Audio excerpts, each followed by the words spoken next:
Greetings, Windows 11 enthusiasts. Are you curious to explore the user accounts on your system and gain better control over access and permissions? In this video, we'll show you how to view a comprehensive list of all user accounts on Windows 11, giving you the knowledge to manage user profiles, security settings, and more. Get ready to dive into the world of user management and unlock the full potential of your Windows 11 experience. Before we begin, we would appreciate it if you hit that like button. You can check all user accounts using the Windows Start menu. Press the Windows key to open the Start menu. Click on your profile icon at the bottom left corner.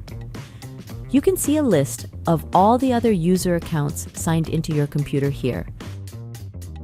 Another way you can check user accounts is by using the Settings app. Right-click on the Start button, then open the Settings app. Choose Accounts from the left sidebar. Click on the Other Users option in the right pane. From here, you can see all the users' accounts on your Windows PC. Thank you for watching our video. We hope you found the tutorial helpful and informative.